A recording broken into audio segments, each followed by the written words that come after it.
Welcome to our lecture on Aristotle's Rhetoric. We're starting a new section today. We just got done with group communication, and we're going to focus on a few theories here that are going to focus on public communication.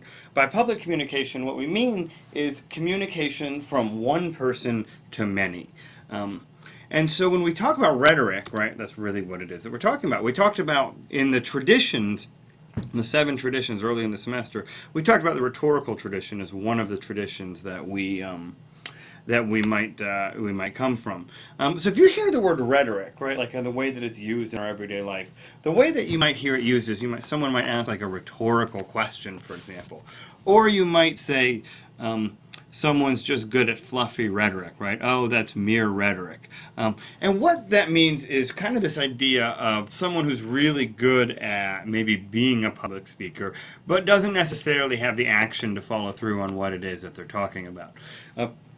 When we talk about rhetoric in this perspective here, when we're talking about Aristotle's rhetoric, we are talking about that public communication, but it's also about something a little bit different. We're not only interested in communication from one person to many people, but we're interested in the communication from one people to many people that's primarily persuasively based.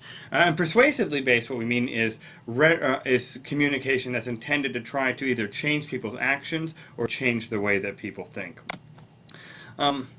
And so what I want you to do is to think about, and this might make for a good journal entry, is what kind of things you associate with good or powerful rhetoric. Who are some good speakers that you know, that you can think of? And what are the things that those people who you can think of as good public speakers, what are the things they do that make them good speakers? Now this theory is obviously really old. It's associated with Aristotle, and it's really, we think of it as kind of the first systematic study of communication. And the reason for that is because Aristotle was in ancient Greece, and ancient Greece was really the birthplace of democracy. And so all of a sudden, there was this availability of people to be able to try to influence the public sphere, to try to make the world the way that they wanted to make it. Rather than right by a dictatorship or an aristocracy or something like that, people had the ability to start influencing their government and what happened in the public sphere.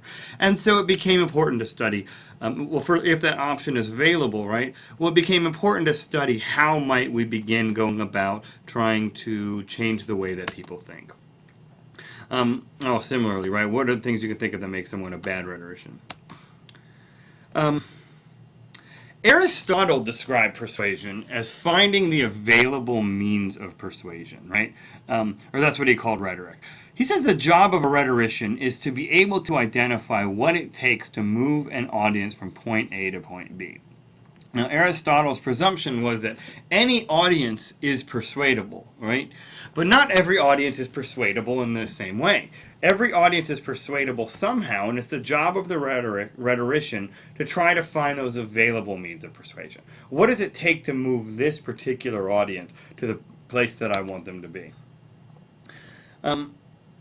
Aristotle described 3 types of rhetoric, and these were the types. These were the ones that were prominent in ancient Greece. The first was forensics rhetoric, right, which is rhetoric in the courtroom, which is like an argumentation.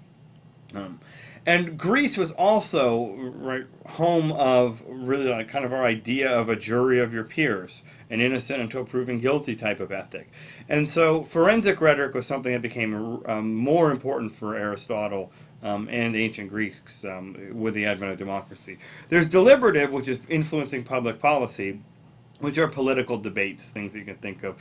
I think when we think of rhetoric, that's typically what it is that we think about. And the last is called epidictic, which is rhetoric that's about telling us who to either praise or blame, who's responsible for a situation. So in ancient Greece, you would find people gathered at the center of town sometimes who would engage in rhetoric for fun. And one thing they would often do is this epidictic rhetoric. They would praise generals who had done excellent things in the past, right? Or deride politicians. And this, they didn't have TV or radio, or this became kind of a place for people to go to be entertained, to go listen to epidictic rhetoric. Now, Aristotle, if we're following the progression here, right? Aristotle came as a student of Plato, and Plato was a student of Socrates. And rhetoric addresses what we call the Socratic method. which Plato developed. The Socratic method, and this is just a little bit about the history of how we get to Aristotle's vision of rhetoric. The Socratic method is moving from a one-on-one type of appeal, right? What the Socratic method is all about is intense questioning to get people to understand what their assumptions about a particular thing are. That's a little different, right?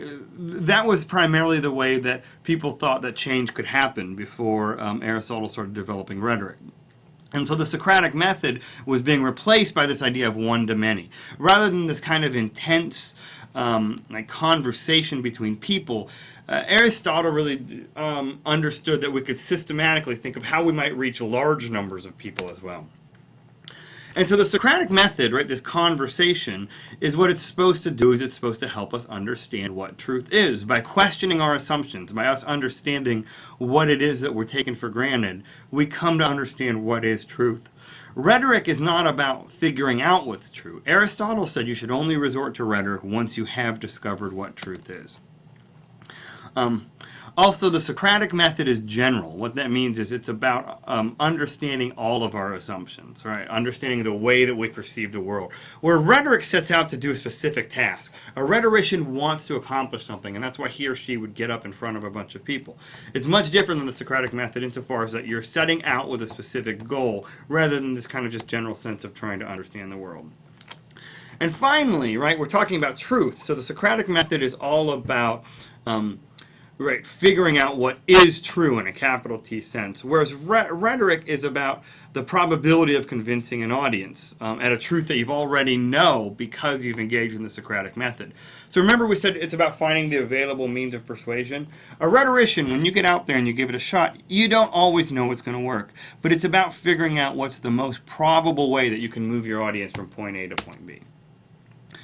Now, Aristotle really understood rhetoric. Kind of the metaphor that I like to use here is that of a chef, right? If we think about what a chef does, he or she takes a bunch of ingredients and says, all right, this needs a little bit of this and a little bit of that, and right, oh, and maybe not so much salt, a little more pepper, right?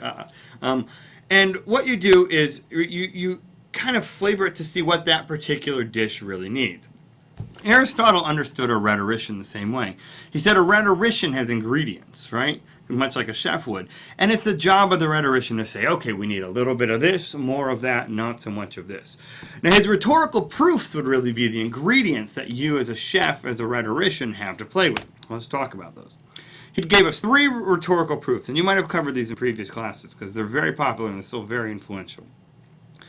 The first is logos, which is the idea of logical arguments. Now, if we ask what logic is, it's really hard to really think through what it actually is because it's so taken for granted. Now, what logic is a set of rules that lead to an inevitable conclusion.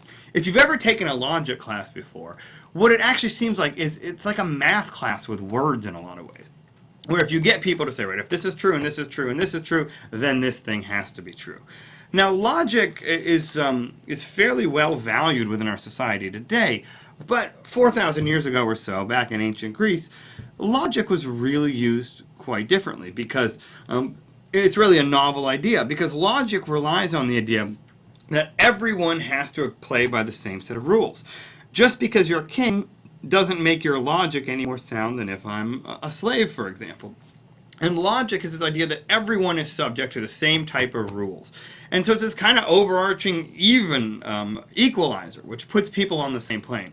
And the example of the famous rhetorical proof that Aristotle provides is what he called an enthymeme, which is or syllogism, which, right, you'll see how it leads to inevitable conclusions. We say, okay, so we have a general premise. We say that something is true of a set of things, right? So we say hard work is rewarded.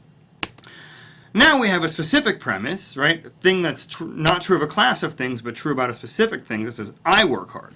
Now we can easily guess here what the conclusion is here. If these two things are true, the next thing has to be true, right?